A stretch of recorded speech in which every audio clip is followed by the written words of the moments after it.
Okay, let me quickly do this. Then let me know once you're able to see my PowerPoint presentation.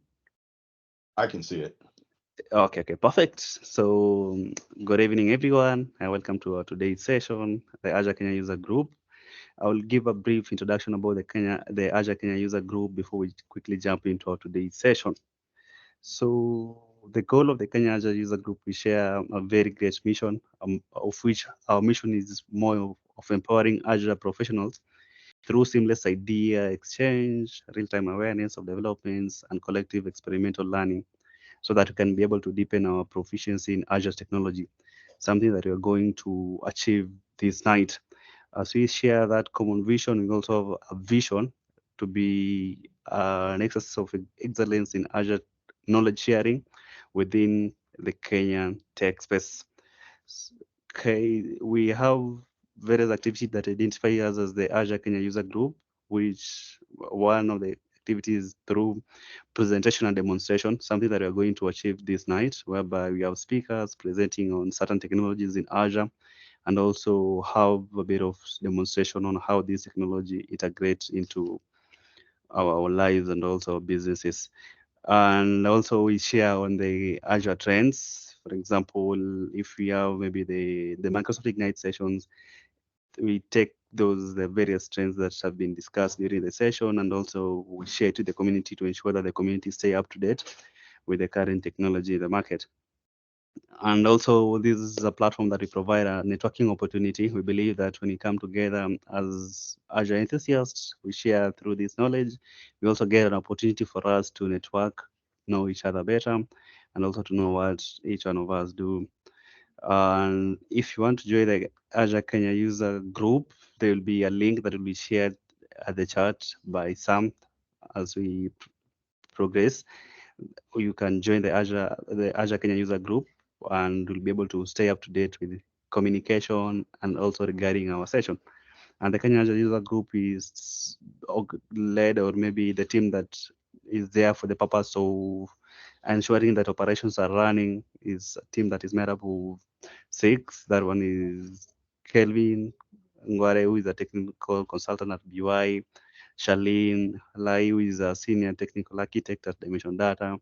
We all have there Lebo, who is an Azure GTM manager at Microsoft. Martha Washira, cloud and infra engineer at Computer Revolution Africa Group. Sam, who is a technical consultant at BY, and myself, also who is an Microsoft Azure Cloud Architect at BY. So I welcome you all for today's session, and we are privileged today to have one of the greatest speaker around, which is our pleasure. Quickly stop this sharing, just a second. Stop this one, which is a pleasure. And for our speaker, with his magnitude, we are really privileged to have him around. Steve Buchanan, Buchanan, Yep. and basing on his look, I also joined Sam to say I've been looking through your work and admiring what you have been doing, and also the accolades that you have so far. Being a principal program manager at Microsoft, also being a Pluralsight author. I really love to use Pluralsight as my learning platform, and I definitely look out for your courses there. And also being a former 10-time Microsoft MVP, something that all of us we are eyeing to be at one point at least to be an MVP. And also you being a presenter at various events, and major of it being the Microsoft Ignite, and also speaking at various user group. And today we really say privilege of you around, and take it over. Your session is yours, Steve. Awesome. I Thank you. will stop. I'll stop my video. Okay. Yeah, And no worries. Hey, Albert, before we get started, I see you're wearing a San Francisco 49ers sweatshirt. I don't know if you watched the American, football Super Bowl recently, but we need to get you a Chiefs jersey or hoodie because they keep winning, right? That's my team. That's the team I go for. So we'll touch base offline and see if we can hook you up with a Chiefs. yeah, sure. Yeah, I'll look for you offline and then we discuss it. Thank you. Okay. Yeah, yeah. All right, so I'll get going here. Just want a confirmation. Can everyone see my screen? See what Yeah, I'm sure, I can sharing? see. You can? Uh, Okay, cool. All right, sounds good. So we'll get going here. So just to start off with a little bit about me. So I'm based in the US. I'm actually based in a state named Minnesota, so it's right under Canada. We do get a lot of snow, but this year winter has missed us, and I'm loving it. Um, I have some books out there. So I actually have a book out there on AKS. So if you want to learn more about AKS, you can pick that up on Amazon. Um, and you can get like I think the e-copy or the physical book. And I have 7 other books that I've done as well over time. As you mentioned, I'm a former 10-time MVP. So I've been in the Microsoft space for a very long time. Currently at Microsoft, leading a research team focused on improving Azure, um, and just making those end-to-end experiences better. The other thing that I do is I'm a fractional chief technology advisor for a company named Gabea. And shout out to Gabea. They are actually headquartered in Africa as well, out of Ethiopia, and they also have offices right there in Kenya. So if you're not familiar with Gabea, I highly recommend that you check out Gabea. They have a lot of like resources, and Gabea has what's called talent clouds now, and actually they'll be launching one with Microsoft. And so if you want to go beef up your Microsoft skills, definitely check out Gabea. And again, they're based in Africa, so they're local, right? Um, I want to give a plug to my blog, so bucatech.com. You can check that. I do currently blog and haven't been as active as I have in the past, but I'm ramping it back up. And then you can check me out on Twitter as well, just to kind of keep up with what I'm doing. And then the last thing is I do courses, like you mentioned, Albert. I do courses on Pluralsight, so I have 23 out there. I don't have any Kubernetes courses, but I do have courses around like GitOps, Argo CD, and technology surrounding Kubernetes. Another one is Azure Arc enabled Kubernetes. So you could learn more about kind of the Kubernetes ecosystem. And then I'll dive into the actual presentation. Um, we're I have a lot of information that I'm going to go through around Chaos Studio to give you some insight there. And then I'm actually going to dive into a demo, and hopefully it still works. It's always a toss up, right? Um, but I was testing right before this, and I'm checking the Teams chat right now for the poll. Thanks for doing that poll, whoever put that out there. And it looks like so I answered the poll. So I might be the one respondent that responded extensive experience with AKS. But just kind of looking at it here. So it looks like 3 people have a little bit of experience with it, 7 no. Okay, cool. So yeah, maybe we should do another session sometime around Kubernetes itself. Um, because it looks like there's a lot of interest there in AKS. And there's another poll. Let me answer this one really quick here and check it out. So very cool. I'm actually not going to answer that one, but I'm interested in the responses of that. So folks are interested in the basics of chaos engineering. Cool. Hands-on with Chaos Studio. Okay. Cool. Looks good. So let's dive into it. This is what I'm going to cover in the different areas. So I'm going to go through what is the problem that you typically face with like AKS, um, and then solution. And no surprise there, Chaos Studio is a part of that solution. And then I'll talk about what chaos engineering is, and then I'll talk about what Chaos Studio is. We'll break down some of the components. And I'll talk about how Chaos Studio works with AKS, and then we'll dive into a demo. I'm not going to set it up just in the interest of time. I already have it set up, But what I am going to show you is I'm going to show you Chaos Studio being used to actually take down an application that's running on AKS, and it's an e-commerce store. So, most folks that are working with AKS, or not, I shouldn't say most folks, but a lot of folks would think, with AKS and the nature of Kubernetes, being an orchestration system, having those self-healing capabilities and also the applications being stateless, that you don't really need to worry that much about chaos, or you don't really need to worry that much about resiliency, right? Because out of the box, Kubernetes has some resiliency built in, right? If a pod goes down, it'll actually spin it up on another node, and things like that, right? It looks to see if pods are healthy, and pods are just containers, right? For those of you that might be new to Kubernetes, pods are running containers. That's all they are. So as I go through this presentation, I'll try to break down some of the terms and components of Kubernetes as well.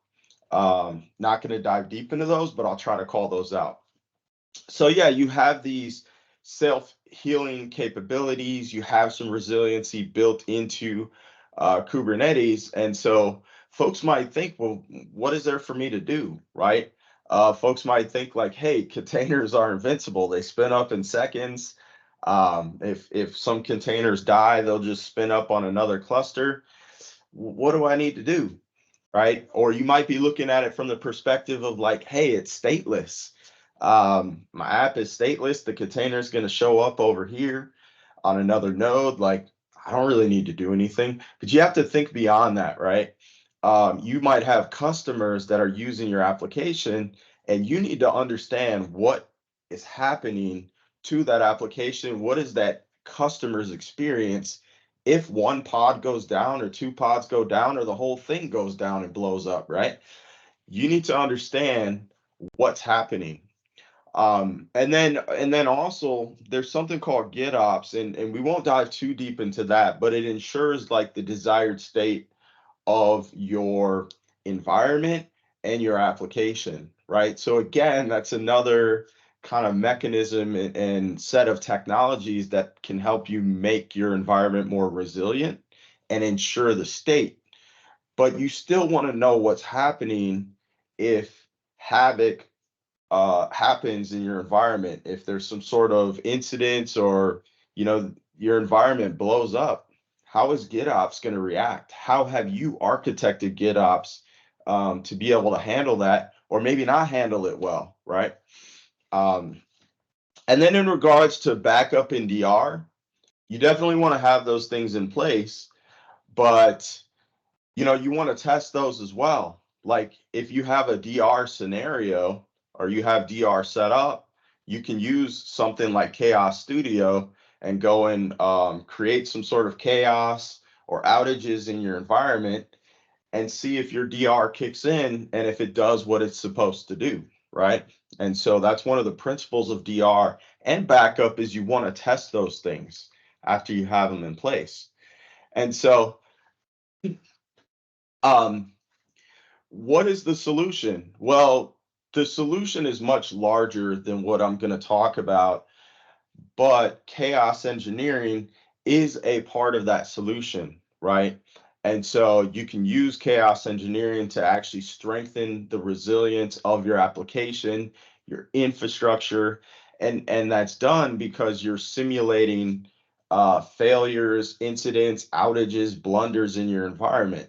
You can simulate things from, you got overloaded with traffic, or you can simulate things like, hey, an administrator inside of my environment took down part of the environment.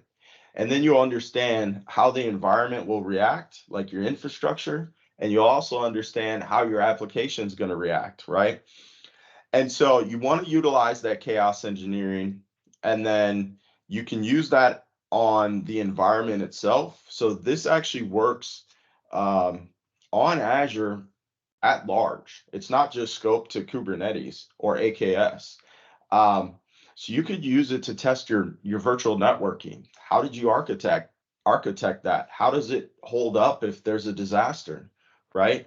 And then also you can use it, and you want to use it to test the resiliency of your application. So some organizations and teams will just think, well, let me test the infrastructure, and they're not really looking into like the resiliency of the application itself, right? Do you have your app running in clusters, across VMs, or maybe even in PaaS, right? And you're running it in like serverless. Well, what happens if the cloud provider has an outage?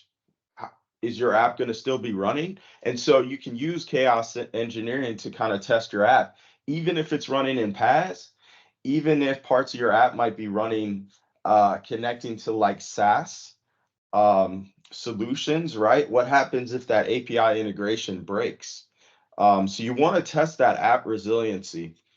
And then after kind of do those things, you take a step back and look at the architecture of your environment, your infrastructure, your application, and you might have to re-architect, or you might have to make some changes to make it more resilient. And then it doesn't just stop there. You want to continually test the resiliency, right, across the board. And so chaos engineering is really exposing cloud native apps and services. And again, you can use this for on-premises too. If you're still running stuff in your own data center, if you're using physical hardware for servers, if you're using VMs, you can use this to test across all of that. Or if you have a microservices-based application, you can use it to start to take out those microservices too and test your cloud native apps. So what you're doing is you're simulating actual failures, right? So you may not want to run this on production environments where you have customers actively using the applications, right? So if you have like dev environments or test environments, hopefully they're a replica of your production environment. You want to get those as close as possible. But you might run this chaos engineering on those other environments. Now you can run this on production, but you'll have to be strategic about that, right? Maybe you run it during low usage times, or maybe you run it at night and your customers primarily use your applications during the day. That's fine. Also, something to keep in mind is like if you go and you simulate some actual failures on your production environment, you need to be prepared to like recover that, right? Because this is actually going to take stuff down. And then it's disrupting, and it's doing that across dependencies that you have, and basically you're battle testing your environment to see what's going to happen in the real world if you have some disasters strike. Now, Azure Chaos Studio is a product in Azure, so it's a service, right? And that's what I'm going to show you today. Azure Chaos Studio was built on top of something called Chaos Mesh. And Chaos Mesh is an open source tool. And so you could actually go and go out to the GitHub repository of Chaos Mesh, and you could get all of the actual software and deploy that in your Kubernetes cluster or even in your environment. And you don't have to use Azure Chaos Studio. Now, some of the benefits of Azure Chaos Studio, I'll go through in just a second, but we've taken and we've like enhanced what Chaos Mesh does, right? And we've catered it towards Azure specifically, and we've gone through and we've enabled certain services so they could be targets, and made sure that it works really, really well with Azure Chaos Studio, and have simplified the process, right? If you go and deploy Chaos Mesh, you're going to be doing a lot of stuff manually. And so I'm not saying don't use Chaos Mesh, just want to highlight that Chaos Mesh is what Chaos Studio was built on top of. And one other point is you'll notice like a lot of other Azure services are being built this way, where we'll take an open source tool and we'll actually bring it into Azure and build on top of it. So it's really cool to actually see us at Microsoft doing that. So Azure Chaos Studio is basically a service that runs on Azure, right? And helps you basically execute and utilize chaos engineering. So chaos engineering, you could think of that as like a method, like something you do, kind of like DevOps. It's not a technology itself, right? So you have chaos engineering, it's kind of a technique, and then you have chaos mesh, which is actually a technology, and then you have chaos studio, which is a cloud service that allows you to perform chaos engineering in your environment. And you can do a lot of things with Chaos Studio, right? Like you can run up your servers or your Kubernetes clusters to 100% on the CPU. You could max out the memory. You can kill pods, like take them down. That's what I'm going to show you today. And there's a bunch of other kind of actions and faults that you can run with Chaos Studio. Now, one of the benefits of Chaos Studio over like Chaos Mesh is we've brought those things into the Azure portal to make it really, really easy to see what the faults are that you could perform in the actions, and we've put it in a UI to just simplify the process. Let's move on to the next slide. Here's kind of a preview of what it looks like. Now, Chaos Studio consists of basically chaos experiments, and the experiments are basically what you run against targets. And so you would go and build out in actual experiments, you would build out what you're going to do, and you would add actions in there, and you would add faults into those actions, right? So what are the actions that you're going to do? Like, what are the steps you're going to do as a part of an experiment? And then what is the havoc that you're going to wreak in your environment, right? And so pulling that all together. Now, targets are resources in Azure that Chaos Studio works against. So think of like virtual machines, AKS clusters, and a bunch of other things like virtual networking, et cetera, right?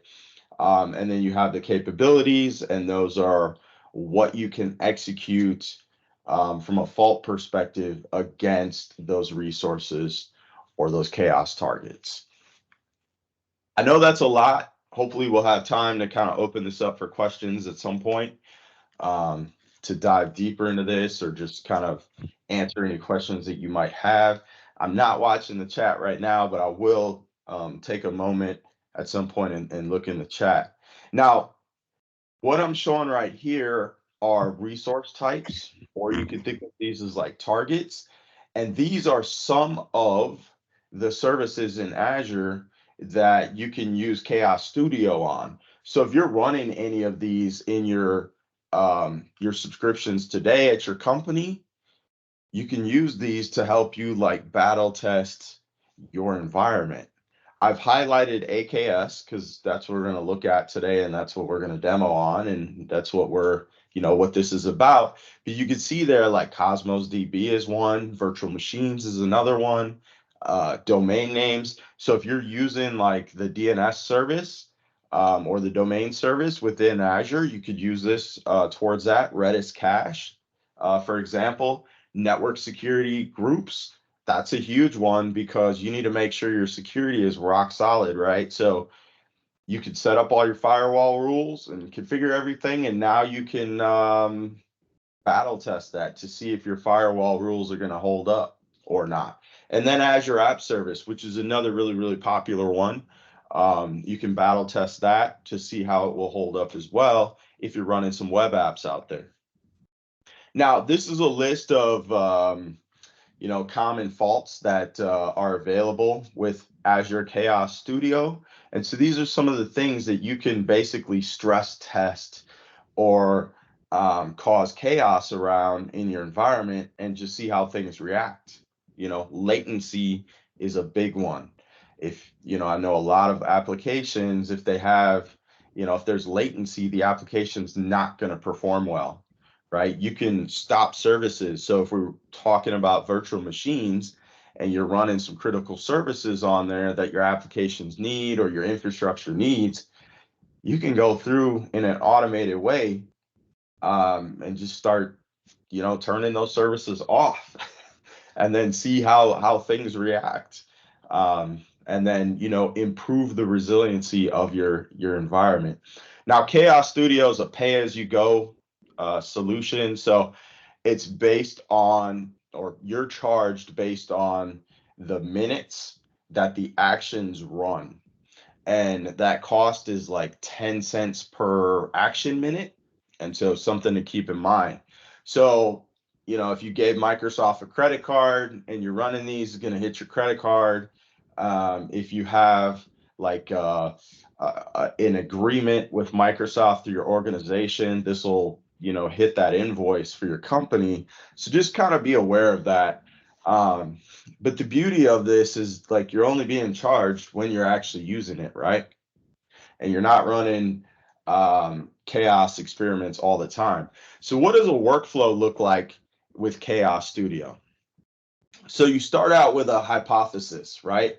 So here's the scenario, and this is what I think will happen if, my VM is taken down, or the service is stopped, or I introduce this amount of latency in the environment. This is what I think is going to happen, right? So you start out with this hypothesis of like what you think, and then you actually go and you build out the experiment based on the hypothesis, right? So you might want to take out a service or the network, or try to hack in on the firewall, or take out a pod, like what I'm going to do today. um, And so, a little preview into the demo, what I'm going to do is take out all the pods, that's powering this e-commerce store. And I want to see, first of all, does the site go down? I want to make sure the actual chaos experiment's working. And then I want to see what's going to happen to the shopping cart as well. And then so you build out your experiments, you run your experiments, and then you collect the data from those experiments, and then you should take some time and do some analysis on the results of those experiments, right?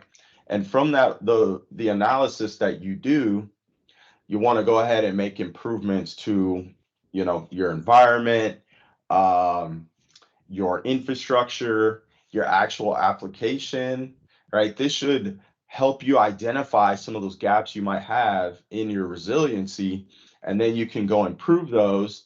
And you're doing that in a proactive way, instead of like something going down and you hear about it from your customers. That looks really bad, right? And then you might have to refund money or whatever. um, it's better to be proactive, and you do this up front, and then you can improve things. And so if there is an outage or some sort of disaster, your customers are not going to experience that.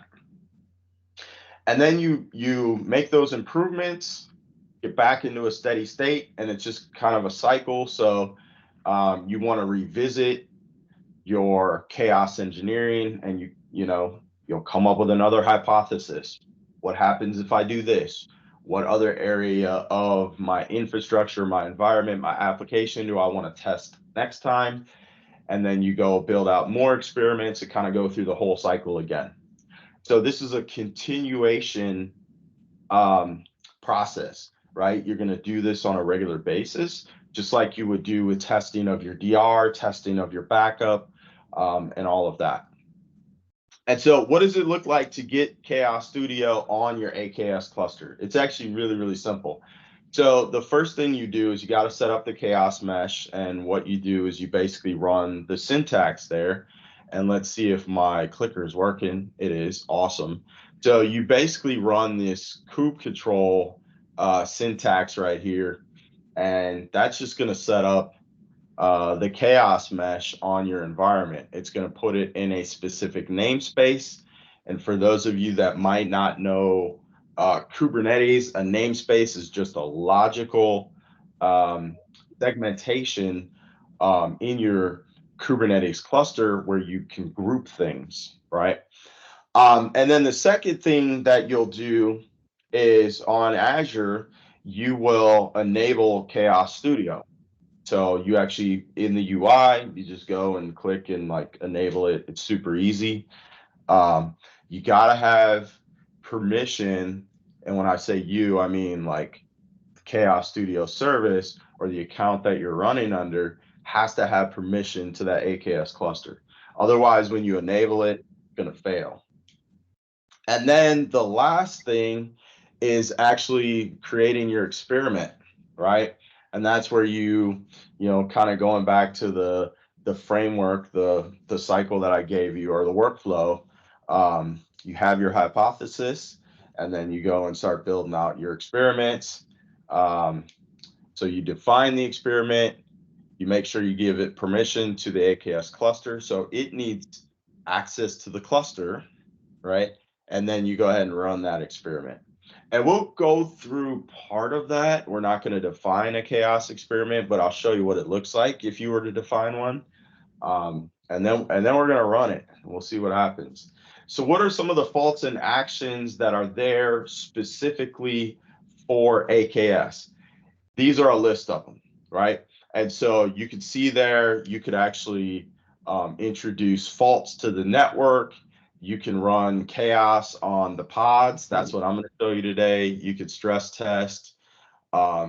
If you're running, let's say, stateful workloads, you could actually test like the storage, what happens with the IO, time faults, kernel, HTTP, and HTTPS. This is actually a pretty popular one, right? If you're running a web app, what happens if all of a sudden I have this huge spike in customers accessing my web app? What's going to happen, right? And then DNS, it's always a DNS issue. So you want to make sure that you're testing DNS ahead of time. And then that brings us to the demo. So I'm going to move into the demo. And we'll actually jump into Azure here. Let me see, how am I going to do this? Let me stop the slideshow for a second, and then I'm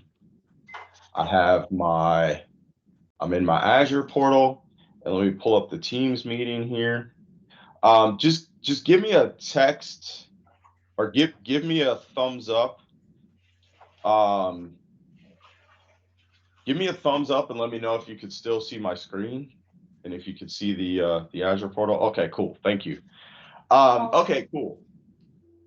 So this is Chaos Studio, and let me actually jump over to my cluster. So this is an AKS cluster that I have, and I'm actually running this e-commerce web store, and it's called the AKS demo store. There's a GitHub out there for that, so you could actually go and get that, and you could deploy it in your environment too and run this. It's actually pretty awesome, and we maintain that application as well.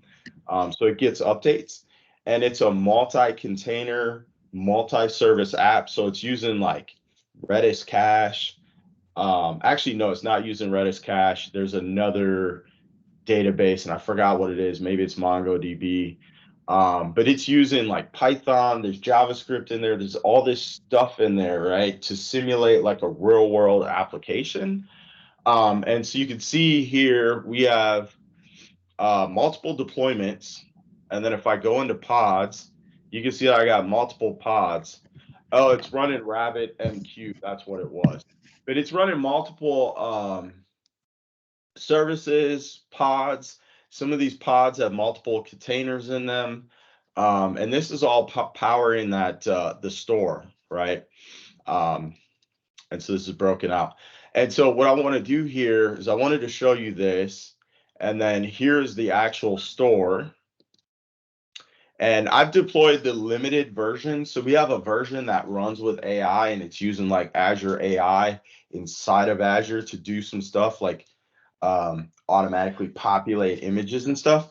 I didn't deploy any of that. I deployed like the bare minimum, and so it doesn't have the AI components running right now. And that's why you don't see the actual images. But it has all of my products here. It's simulating like a pet store, so I could like go through and add, and you can see that in the cart. And actually what I'm going to do here is I'm going to add more to this one, and you'll see why in a second. So I'm shopping, right? I'm going on a shopping spree right now. And you can see in my cart, I have 27 items. And so I could do things like remove the items, add them, etc., and even check out. So what I want you to pay attention to here, though, is that I have the IP up here, and then I have a cart after the end of it. So this cart is a microservice, and then this is the front end of the store. And to show you there's no like tricks up my sleeve, I'm just going to hit refresh so you can see that the store is actually running. And then let's go over here to Chaos Studio. I created this experiment a while back on this cluster, so I just decided to reuse it. But you can see that I've been running this today actually before coming into this session just to make sure it's still working, because as we all know, technology breaks, right? But thankfully, it was running before I got on this session, so we'll see if it still runs. Fingers crossed. And so let's see here. Let me show you before we actually run this. I clicked on edit there. So I actually wanted to show you what this looks like inside of the chaos experiment. And so what I have here are steps inside of a branch. And so I just called it pod kill. And then the branch, I just gave it the name AKS fail. But if I go ahead and edit the action, you'll see here I'm using the AKS chaos mesh pod chaos. And if I were to click that drop down, I could actually choose some of these other faults. And so these faults are what Microsoft has already put inside of Azure and in Chaos Studio to make this easier, right? You could certainly like start to customize or probably do more if you're using Chaos Mesh if you needed something super custom. But this covers a lot of the scenarios that an organization would need. And so we've covered that, and we're going to be adding more and more. Like the team that's building this service, they're adding more all the time. The other thing I want to call out here is all these other different faults. So you have faults for VMs. So again, you could use this on virtual machines. If you're not running AKS today, you could still use Chaos Studio. And so, here's the stop app service, stop service. There's your NSG stuff, Linux disk IO pressure. So there's a ton of stuff you could do in here. There's even faults for Key Vault if you're using that, right? So we're going to leave this. The duration is 5 minutes. That's the least amount of time that you can do in here. You could certainly increase this. So maybe your application can handle an outage for 5 minutes, but maybe it really, falls apart if you have an outage that's like 10, 15 minutes or something, right? So you can increase this. And then here's some JSON, and I don't know if you all have worked with JSON. Probably a lot of you have. But if you're someone that hasn't, don't let this scare you. You don't have to do a lot with the JSON here. And it's pretty well documented how you would have to change the JSON to your environment or whatever you're using. So the only thing that I had to do here is I actually changed this to 300 seconds for 5 minutes, and then I changed the namespace. And so if I go back to my cluster, you'll notice the namespace that my e-commerce store is running in is under store, but I have a bunch of different namespaces, right? But I only want to target this namespace. Like I have JavaScript apps running here, but I don't want to do anything to those, these apps here. And so let's go back here. So I'm targeting this namespace, right? And then the next thing you would do here is you would select your AKS cluster, or if you're building this out for virtual machines, you'd select the virtual machines you want to do this on, right? You select your subscriptions to show the items there. And you actually could use KQL query, and that is the log analytics language. So you could use log analytics if any of you have worked with that. That's another service on Azure to like query to run experiments against certain resources. So if you really wanted to get advanced and you wanted to do this in a more dynamic way, let's say you're always adding resources, let's say you're adding VMs all the time, or things are spinning up or spinning down in an automated way, you could actually create a query. That way, when new resources are spun up, this would target those resources.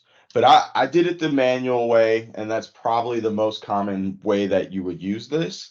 The query would be for more advanced scenarios. And so I have that all in here, and I could run this now. The other thing I want to call out is you can add additional branches, and you could add like additional faults. You also could add a delay. And so let's say you wanted to um, increase the users on a web app you're running, and you wanted to wait 5 minutes. And then after that, you want to come in and like attack DNS or attack the pods, or so you could really set up an entire scenario of like, I'm going to test, A, B, and C of my resiliency in my application.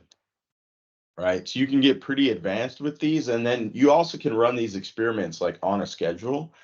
So that's something you could do, or you could start it manually. And then also you can add additional branches. So, I mean, this is really like just kind of building out, um, a whole process around, you know, running chaos in your environment. So I'm not going to do any of that. I'm going to keep it super simple here.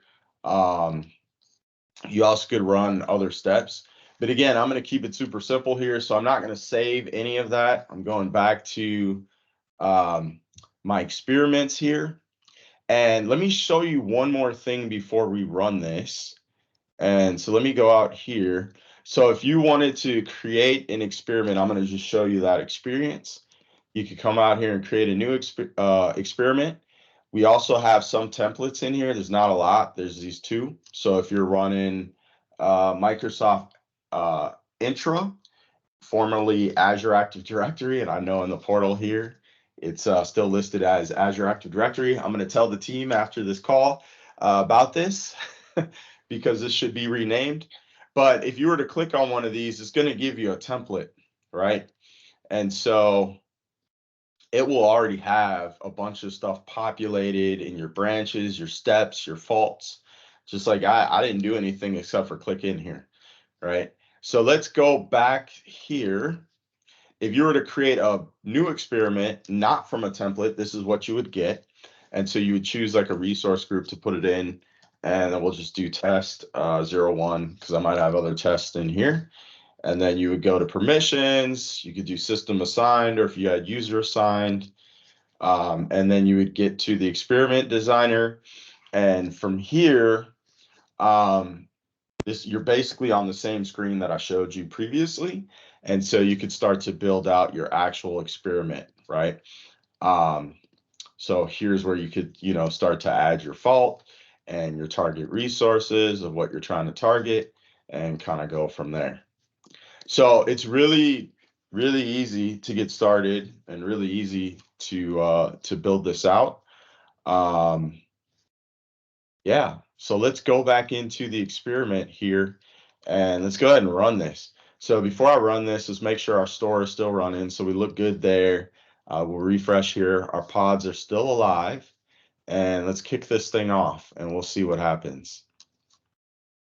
And so it's queuing up here, and I can't expand that. So let's just refresh here. And if you click on details, it's probably still queuing, but it'll actually show like where it's at in the steps. So it takes a little bit to kind of get going here. While it's doing that, I am going to look through the chat, and if there's, I'm going to look for some questions, and then if anyone has any questions, come off mute, ask the question. I'll do my best to answer it. And I'll look for questions here. So Isaac asked, so stress, load, and smoke testing. Yes, that is correct. You got it. And then Mansoor, hey, how's it going? Speaking of Gabea, Mansoor is from Gabea. Glad to see you on here. How frequently should we run such campaigns? So it depends, and that's my consultant answer or my politician answer. It's going to be different for every organization. It's going to be different for every environment and depending on the application. So there's no hard and fast rule on when you should run that. Um, but a general rule would be like, maybe you run it monthly, maybe you do it quarterly. It really depends on the application. It also depends on what you have. Like, do you have a dev environment that is a very close replica of your production environment? If so, you can run that more frequently in that dev environment, especially as you're making changes. So I'm going to come back to the demo here, and then we'll flip back to questions in a second, because this is running now. So I want to show you what this looks like. So if I click on details, you can see that it's running the step that I have.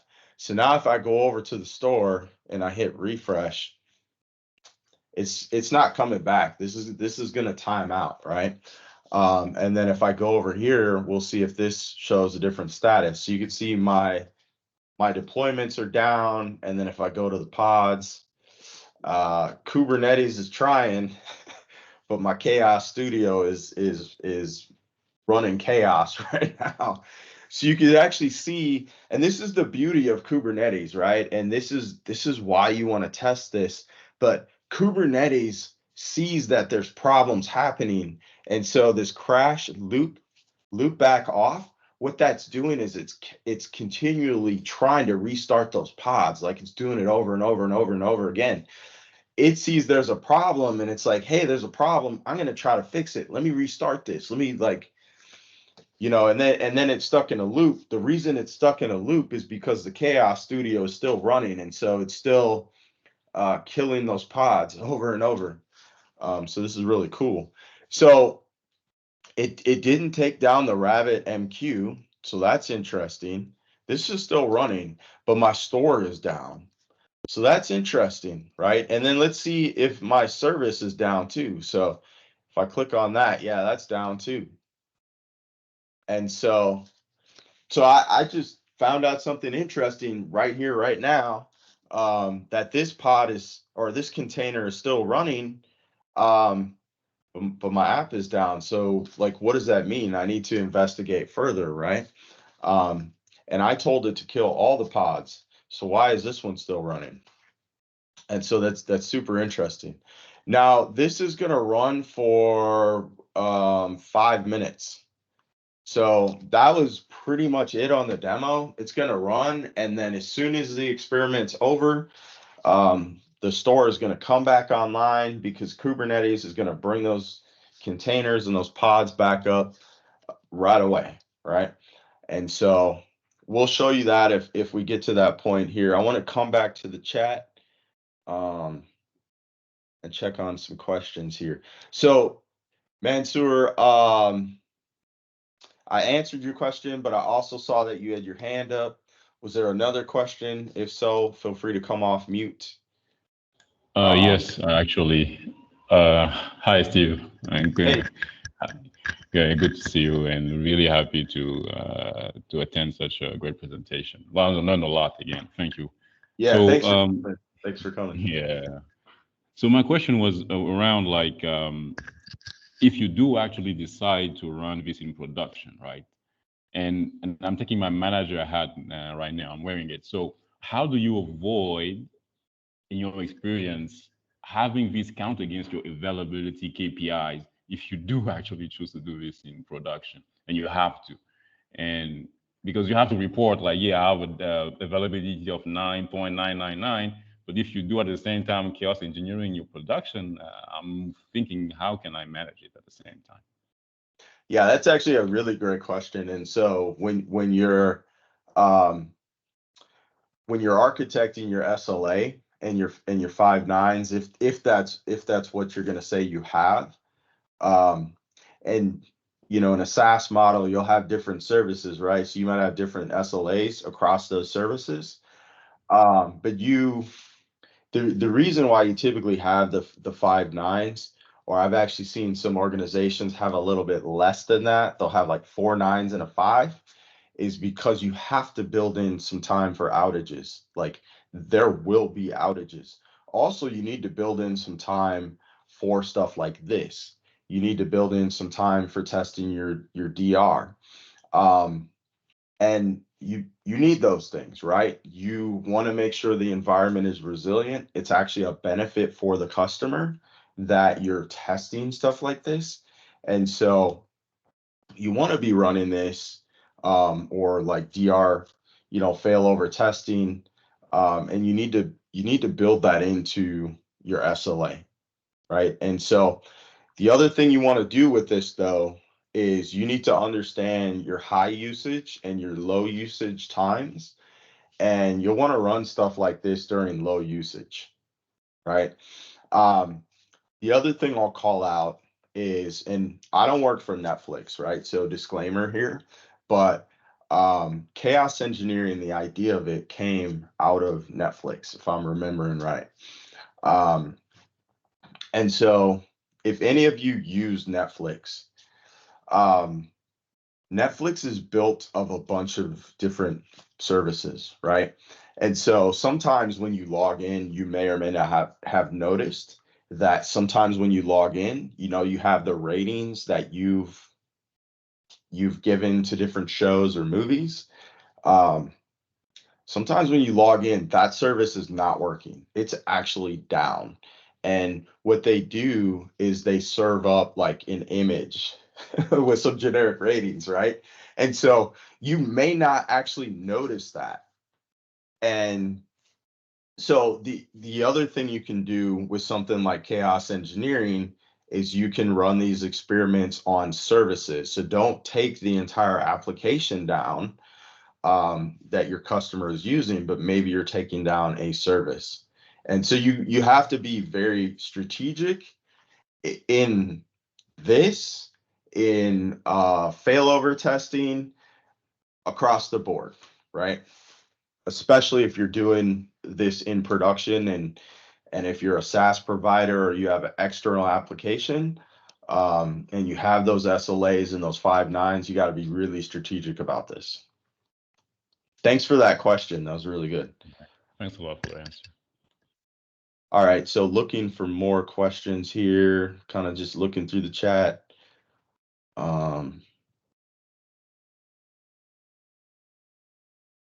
Yeah, Duncan, thanks for responding to the question about the load testing. Let's see here. Can you target Arc enabled on-premise resources? That is a good question. I don't think Arc is a target right now. Let me double check on that in the documentation, and then I also can like ping the team to see if that's coming. But yeah, that's a great question. And if we don't have it right now, I'm sure that's coming in the near future. But yeah, that's a great example of like, hey, I'm running some on-premises stuff, and I'm using Azure Arc to basically bring cloud technologies into my on-premises environment. And Chaos Engineering and Chaos Studio is like one of those cloud native like technologies and methodologies that you'd want to use even in your on-premise environment. Any limitations or considerations to keep in mind when using Chaos Studio and Azure? That's from Brian. Yes. And actually, so I don't have those all memorized, so I can't call them off right now. But there is a list of limitations that are published in the Microsoft documentation around this. So definitely check that out. You can see what the limitations are. There are some. And then the last question here from Albert. How does Chaos Studio complement Azure load testing? Are there any specific instance that I should choose one against the other? So yeah, actually, Albert, this is a great question, and this comes up a lot. So load testing is more for like benchmarking and literally like testing the load, right, on an application. Chaos Studio, the purpose of Chaos Studio is to see what happens when things go down, when there's outages, when there's blunders, when there's issues in your environment. Now, I know you can run some experiments like, hey, we've increased HTTP traffic, which is a load, and I want to see how my application handles, right? So there is some overlap, but the two were designed for different things. And so if you're really looking for that load testing, if you're really looking for like a benchmark, I would go with Azure load testing. And there's actually another tool that we have. It's open source. It's fairly new. It's called Playwright. And that you can load in VS Code, and it'll do some of that load testing too. And it's an awesome tool. You also can record your tests and like play them back in Playwright. It's really cool. Is there an actual role dedicated to chaos engineering, or is this something that falls under the DevOps team or SRE team? I have not seen a role dedicated to chaos engineering. This is just another function of like an existing team, whether it's DevOps, SRE team, or maybe even your platform engineering team. Can you do a spike test on Chaos Studio? I don't know. Lydia, can you come off mute and give some more context into what you mean with spike test? Hello, when I speak on spike test is whereby maybe on my application, there usually moments where I know they usually peak or peak hours. So I want to simulate what if I utilize my resources or I push load on my application continuously for a particular period. I want to see like something like auto scaling, how will it be done during this, like how can I test that? Like, is it possible on this? Got it. Yeah, it is. You would so you could actually schedule these experiments, and so you would set up your experiment to test whatever it is on the VM or maybe HTTP traffic, right, to simulate an increase there, and then you would schedule that. So that would simulate those spikes. Brian's got another question. Can Chaos Studio be integrated into existing CI/CD pipelines for continuous testing? So I'm gonna say no, with an asterisk of maybe. So like in Azure, right, we have ARM templates, we have Bicep, you also can use Terraform. And so maybe, I think it could be done. I've never done that. I've never actually looked at it. I've never seen anyone else kind of look to integrate this into their CI/CD pipelines. Is it impossible? I don't think it is. I think you could potentially bring this in. You might even be able to, so you can like export a template for the experiment that you created, and that's all in JSON. And then you could execute using PowerShell or Azure CLI. So I would go that route first, like download that and then look at like, okay, how can I execute this using Azure CLI? That's what I typically use, or you could do PowerShell. And I know you can run like PowerShell scripts or CLI scripts within your CI/CD pipelines, at least in Azure DevOps. And so I would go down that path. So my answer, Brian, is I don't know. I've never done that or kind of looked into that, but I think it's possible. That is a great question. All right, so the experiment is done. It was successful. If we come back here, my pods are back up. I didn't do anything. I've been talking to y'all. I didn't touch anything. That's the beauty of Kubernetes. And then my store is back. So we're good to go there. So I'm actually, let's see here. I'm gonna flip back to the deck here.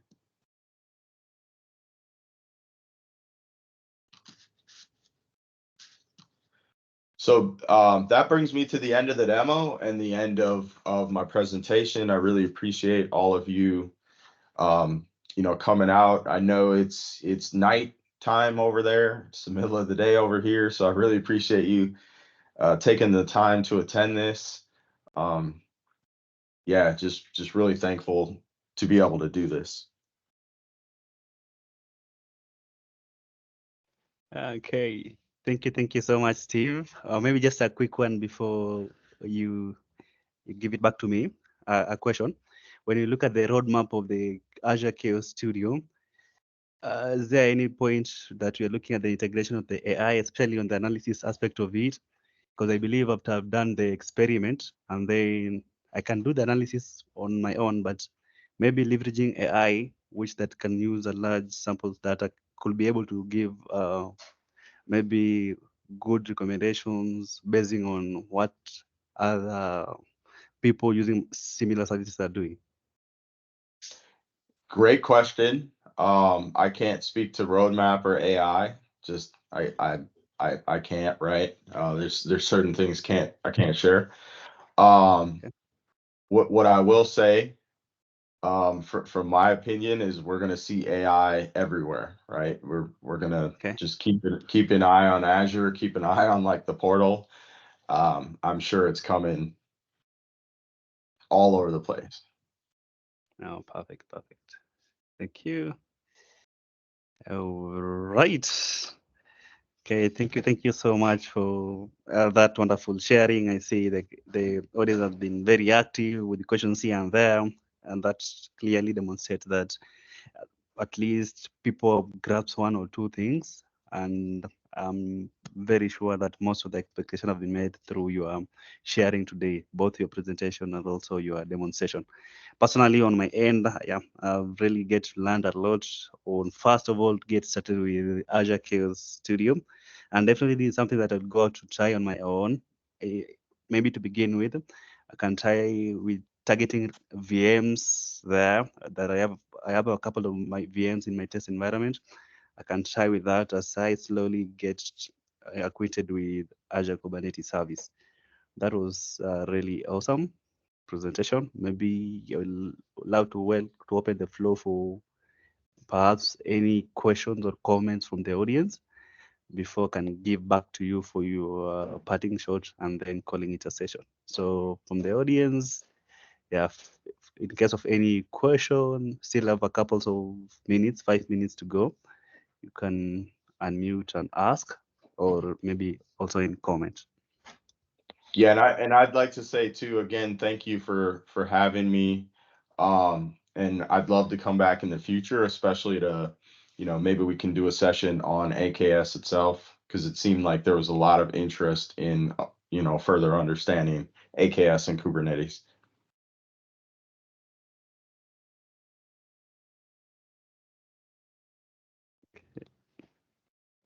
Okay, Sam? All right. On my side, it's just a vote of thanks. Thank you, and thanks a lot, Steve. It has been a great session on my side. I think I have something to do for the next few months. Try out. Nice. As I have. Yeah. So thank you, and it's a pleasure. Even if you're saying it's night time on this side, I know it's a great sacrifice. It's actually during work hours on your end. So we appreciate your time, and we really thank you for making it and presenting to this community. And also special thanks to Duncan for hooking us up. Yeah, I know we got to get you through Duncan Joroge. So thanks a lot, Duncan, as well. Yeah, thanks Samson, and shout out to Duncan. So he's a really great guy.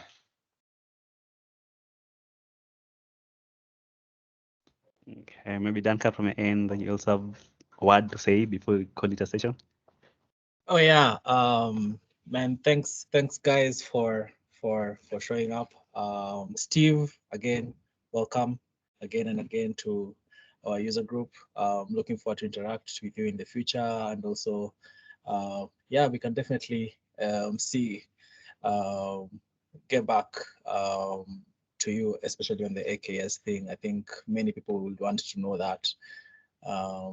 Yeah, so, but well, again, from my side, it was fantastic again learning from you as always.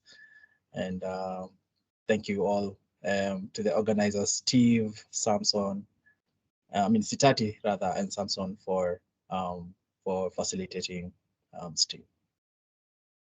Awesome. Yeah, and Duncan, maybe we could co-present, right? You're a Absolutely. You're an AKS Kubernetes guy, so we could get you to present too. And For sure, for sure, we can definitely plan on that. Yeah. Yeah. Thank you. Okay. Yeah. Thank you again. Yeah, and Duncan, I'm looking forward to have you very soon here presenting to us about Kubernetes. Seems like most people love these, and we'll love to hear more from about Kubernetes. Lastly, you can also have a word for Lebo. Hello, Lebo. But I was hoping to stay quiet. This was a really great session. Thank you so much, Steve. And thank you to the Azure Kenya UG organizers, Duncan, as well, for recommending you as a speaker. I think you unpacked containers so well. I know the topic was mainly on Chaos Studio, but I really liked the introduction a lot. Like you made it very welcoming for even people who are not infra specialists like myself to understand what you were doing. So thank you. Awesome. Thank you for that. Thank you for that feedback, and thank you for having me. Okay, and then lastly, I'll take it back to you, Steve, a parting shot, and then, yeah, before calling it a night and a day on your end. Yeah, so follow me on Twitter. If you have any questions, feel free to reach out. And Albert, we got to work on getting you a Chiefs jersey or sweatshirt. Yeah, sure. I've noted it Like down. Yeah, that's more I'll important reach than out the to you. Chaos Studio. We gotta get you hooked up. So Okay. Thank you in advance. Yeah, I'll reach out to you and then we'll plan that. all right, sounds good. All right, thanks everyone. Have a good night. Okay. Thank you.